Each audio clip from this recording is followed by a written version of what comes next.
Welcome to It Depends, a sales tax podcast by TaxConnex. I'm your host, Brian Greer, joined by my colleague, Jeff Meggs, and we're super excited that you've joined us today. Sales and use tax can be confusing and overwhelming, but it doesn't have to be. Whether you work in an industry or a CPA firm, or just someone who wants to stay informed about the latest sales tax laws, we've got you covered. Periodically, we'll explore different aspects of sales tax. So whether you're a tax pro or a novice, in industry, school, or a practicing CPA, tune in and join us as we attempt to simplify the complexity of the sales tax world.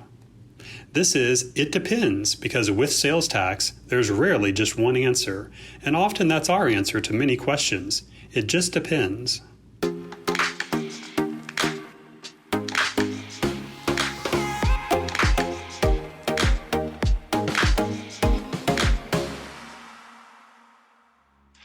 Hello, welcome back to It Depends. I am Robert Dumas, the CEO and founder of TaxConnex. If you are listening to this podcast, you know that TaxConnex is a tech-enabled business process outsourcing company focused on providing premier sales tax compliance outsourcing services. I am excited to use this episode of It Depends to tell you the TaxConnex story. Specifically, I want to show you why you want TaxConnex as your outsourced sales tax department. We have a history and an experience and a unique delivery model that I'm going to share with you through this story. I started out wanting to be a partner in a CPA firm someday. So I did what other accountants my age did. I got a master's in tax from a premier Georgia university, UGA, go Dogs, and then started working for one of the big 8 accounting firms at the time, Arthur Young, which most of you are going to know now as Ernst & Young. And after getting my CPA well at Arthur Young, I decided to leave there and go to Grant Thornton. It was a typical move for some young person my age. I was trying to chase a promotion and a raise, but it was still public accounting. And I realized shortly after joining Grant Thornton that public accounting was not for me. So after about a year, I left public accounting and I got an opportunity to work in the very large Bell South tax department. And at the time I joined the department, I believe there were about 160 people. So it was a pretty sizable organization. Well, at Bell South, I was fortunate to have a number of different opportunities within the tax department as well as outside the tax department. My last couple of years there, I was actually in financial planning. Interestingly, though, despite my 8 years at Bell South, I never got any exposure to sales tax compliance, even though Bell South's tax department did include a sales tax department. It was the one area I never worked in. However, I did get to learn a lot about the telecom industry in general, and I learned the telecom language, and all that's going to be more important as we talk a little later on. Because I was eager to advance in my career, I was in my early 30s, I knew I needed to leave Bell South. I didn't think my chances of advancement were going to be very strong if I stayed. And at the time, I knew too, I eventually wanted to work for myself. So an opportunity came up that was almost serendipitous from the standpoint, the timing of it was just amazing. But in 1996, Bell South, like many telecom companies, was going through a period of downsizing. And they were trying to respond to the changes in the telecom market that brought a lot of resellers into the space, et cetera.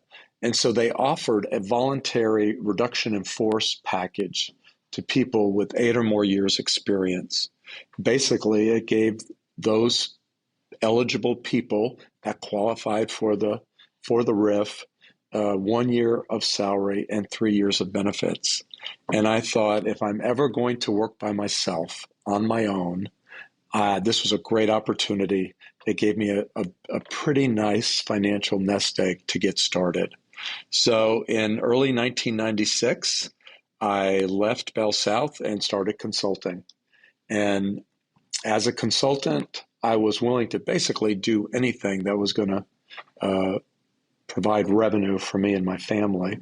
And with the help of many friends, especially from my church community, I got various accounting and tax opportunities and really had started building a decent consulting business. One of those opportunities came from a former Bell South employee that I had worked with that was now working for a sales tax outsourcing company. And they needed somebody to do a 50-state telecom taxability study. And so I got my first exposure to sales tax doing that sales taxability study. Because there was so much demand that this sales tax outsourcing company was trying to manage, I had many other consulting opportunities with them too. So for the next few months, I did more studies. I did various other projects for them. And eventually, I went to work for them with a one-year contract to kind of help them run the business. And it was a great opportunity for me to learn really the nuts and bolts of sales tax outsourcing. Unfortunately, after my one-year agreement ended, the company decided not to renew with me. There are various reasons for that. Primarily, they were a family-run business, and it was a very difficult transition for them to bring an outsider into the business. But I continued to do consulting work for them after that relationship terminated, and I did more consulting work for other businesses. Additionally, I had befriended the IT guy at that business. He had been the developer that really created their tax compliance system. He left the business shortly after I did, after my contract wasn't renewed, for various reasons, a lot of frustration with the opportunity that he felt like they were wasting.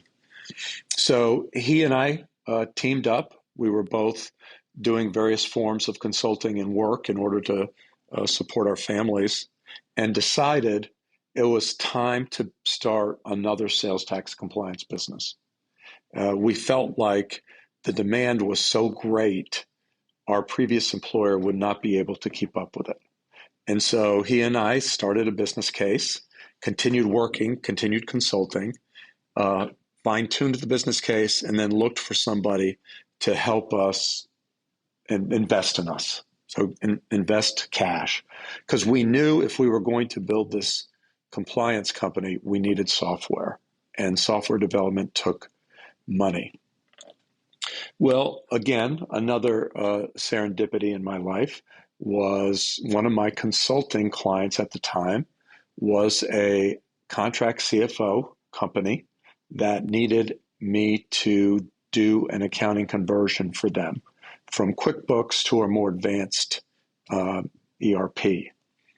And like any accounting conversion, it took a great deal of effort, a great deal of hours and time, and they were officing in the space owned by a venture capitalist or an angel investor here in Atlanta.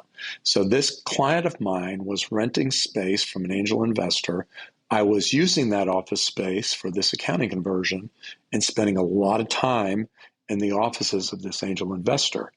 And between the angel investor's curiosity with this maniac that worked all the time and my client who mentioned to the angel that I had a business case and was looking for money, the angel investor approached me one day and said, let me talk with you about your business case. So really, I think it was 3 months after that, Mike and I, my partner and I had money, and we had started our sales tax compliance company in earnest. And the company's name was Tax Partners, and this was mid-1998. Tax Partners was a great experience. It went for 7 years, from 1998 to 2005 when we sold the business. During that time, we had revenue of $16 million. At the time we sold the business in 2005, we were filing 60,000 returns a month and remitting $1.2 billion of tax to jurisdictions throughout the country on behalf of our clients. The way the Tax Partners business model worked is we wanted to be like ADP. So ADP did payroll processing. We wanted to be the ADP of sales tax return processing. So our objective was to get as many tax returns prepared and filed through our tax system, our compliance system that we built, that our angel investor invested in. That was our objective. I call it a one-size-fits-all solution. We believed at the time that it only took one really well-written, well-designed compliance application to be a universal service provider. Unfortunately, what we ended up finding out was we had well over 1,000 companies, and every one of those companies had unique data files. Even if they were all using the same tax calc system like Vertex, they implemented it differently, it went through their systems differently, and every file was unique. And so we had to build corresponding data processing files or translator files that would interface with our one-size-fits-all system. And even after doing that, our one-size-fits-all system could not generate what I would call a perfect fileable return in all jurisdictions. So there was a period where we were receiving a lot of notices. A lot of the returns were rejected by the jurisdictions and required more effort, more rework to get the returns filed. So it was a challenge. And as we got more and more clients and we're processing more and more returns, more and more of those return holes created in part by our system created more work, more client dissatisfaction, and more frustration by me and my partner as the business owners. So we sold the business in 2005 with the hopes that the acquiring company would be able to make some of the technology changes we felt would be necessary to make it a better product and be a better service provider. So both Mike and I worked for this acquiring company. Mike lasted maybe a year. I lasted 18 months. It's very difficult to work for somebody that has purchased your company and expect you to help them integrate it into their business. And especially when you see some of the integration and changes that need to be made aren't going to help your company be successful. So it was a difficult thing to go through. And I lasted about 18 months. And then for the third time in my career, started consulting again. And so it was during this period from about 2006, 2007 to 2008, 2009, when my non-compete with the acquiring company expired, that the idea for TaxConnex started in my mind. And the idea started to become a reality because I formed an entity at that point. I started pulling in a partner. I had a couple clients. And so I was positioned, once the non-compete expired, to start TaxConnex. One thing I learned from my consulting activities with these clients is that a big part of our service and success at Tax Partners was my personal involvement in the clients and the relationships I built with them. Despite the technology and the processes we built at Tax Partners, all necessary to create efficiency and limit risk, the clients still needed and expected personal support and contact. And I was able to give many of those clients just that level of support. They needed someone credible to talk to about their problem and get a resolution. That is why when I was consulting with these clients, I began to understand that my core mission was the service, not necessarily the compliance. From providing my service, a number of my clients decided to leave Tax Partners and become my compliance clients. Interestingly, my first compliance client for Tax Partners, which I got as a consultant in 1998, became my first compliance client for TaxConnex as well. And I am proud to say that we continue serving them. As a consultant, I was able to get the tax returns filed and paid and be available to answer routine client questions. That's what my clients liked about my consulting services. I was able to answer their questions. I was talking to most of my clients quite frequently and developed a real personal relationship with them, almost as if I had worked with them in their offices. I felt like I was part of the team. I think they believed I was part of the team. Remember, I was able to provide this level of compliance consulting services to my clients working from a home office using tools and processes I created as a sole proprietor consultant. After about a year of doing this, it occurred to me that there was probably a large market demand for the type of intimate sales tax outsource services I was providing as a sole proprietor consultant.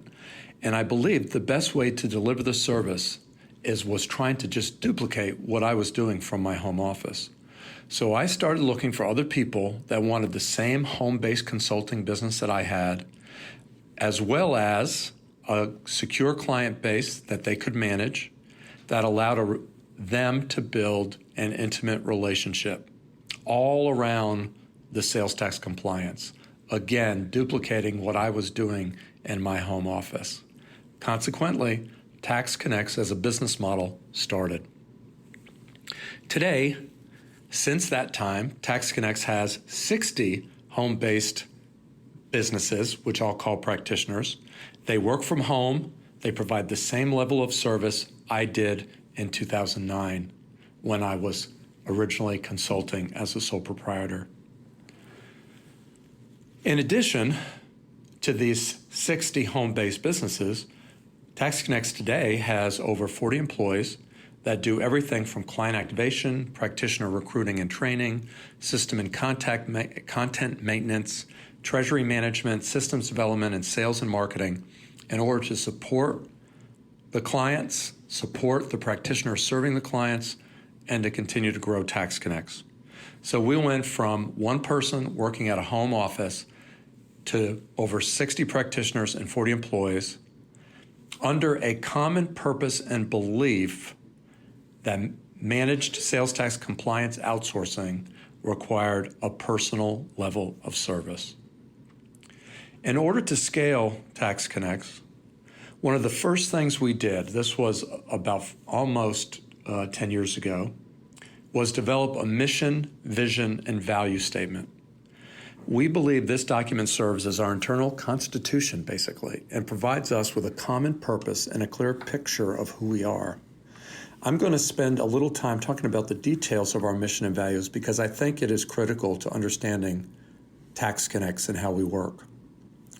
Our mission is to eliminate the administrative complexity, financial risk, and uncertainty associated with sales and transactions tax compliance for multi-state and global businesses. And you can see in this mission, we are targeting multi-state taxpayers. And people, the problem of sales tax compliance grows exponentially the more states you are in. And so we are looking for taxpayers in a lot of states. This mission reflects the reality that sales tax is a government-imposed tax collection responsibility. It adds cost and risk to the business and no value to the business. Consequently, any business with that multi-state responsibility needs to comply with as minimal a cost and as minimal a disruption to their business as possible. Our vision is to become the nationally recognized name for quality sales and transactions tax compliance. As important as this stated mission and vision is, we have values that go along with it. And the values define who we are as a company. and as individuals in the company that believe in the values. So I'm going to talk about those values now. There are 5 traits that we apply in providing the TaxConnex service that I believe are critically important to our success. And these 5 core values have an acronym called TIRES, T-I-R-E-S. The T is transparency. Basically, this says we will conduct ourselves openly and candidly in all we do and with all the people we serve. So transparency. The I in TIRES, integrity. We'll speak and act honestly in all we say and do. Pretty simple. The R, again, going back to the acronym TIRES, the R is responsibility and accountability. Basically, we're saying we're going to own our obligations and commitments to not only our clients, but our practitioners, our stay-at-home business owners, our employees, our stakeholders, as well as our families. Our responsibilities are vast and not just around providing tax compliance service. We serve and have a responsibility to each other. The E in TIRES is excellence. We just have a high standard of performance. We don't expect perfection, but we expect the best that you can be in your behavior and your conduct, so excellence. And the final letter in TIRES, S, is service and stewardship. And basically, we believe that we are put here in this position to be a steward and to serve our clients in their sales and use tax needs. It's an attitude about what's expected of us. These values let our clients know what they get when they are going to be served by TaxConnex. And as I mentioned before, when talking about responsibility and accountability, there's nothing in the values that speak to perfection, because I don't believe perfection is possible for anyone. But the values clearly say how we react when there is an imperfection. And that's with an ownership of the issue, transparency about what happened and how we're going to fix it, and excellence, which is trying to fix the problem as efficiently and effectively as possible and preventing a repeat if that's possible. We provide a premier service, but we are heavily reliant on the right technology. We have a comprehensive workflow tool that we built called Connection. Our clients don't see and work directly in Connection, so they have very little visibility into how robust it is and what it does. But it would be impossible for TaxConnex to scale sales tax compliance processes without technology. And we believe Connection is the best technology platform in the sales tax compliance world. Because we have 60 home-based businesses providing our services, Connection provides everything they need to do sales tax compliance. This means managing the data from the client, managing the tax returns that need to be prepared and filed for the client, managing notices and follow-up relative to those tax returns with the jurisdictions. Additionally, Connection provides a link between this remote workforce and the TaxConnex headquarters in Alpharetta, Georgia. This is because at headquarters, we have management and oversight responsibility, as well as execution of certain major components and major activities of sales tax compliance, specifically managing the taxes we remit on behalf of our clients. On an average month currently, we're remitting about $175 million of taxes on behalf of our clients, and we have very robust processes here at headquarters that allow us to account for every penny of cash we receive from our clients, every penny that is paid to jurisdictions, and every penny that is returned to a client because we did not need it to pay a jurisdiction. So we have a very robust treasury process. We know that clients want technology as part of their compliance service. And what we're finding today is that many of our competitors in the market focus on their technology as the driver of their services. And though we believe technology is critical, We also believe that technology needs to be used and managed by experienced sales tax professionals with a knowledge of the taxpayer's underlying business. Technology for the sake of technology is not going to solve the problem. You've got to have the right technology with the right people. That is our formula. We have found that the market believes that technology means cheaper and better. Unfortunately, we have found this is rarely true as well. You usually get what you pay for. So we have converted many clients from our technology competitors because they needed the personal service they could not get from technology alone. The personal relationship that TaxConnex provides is critical for taxpayers that do not have sales tax knowledge within their organization. Technology is not a substitute for that sales tax knowledge.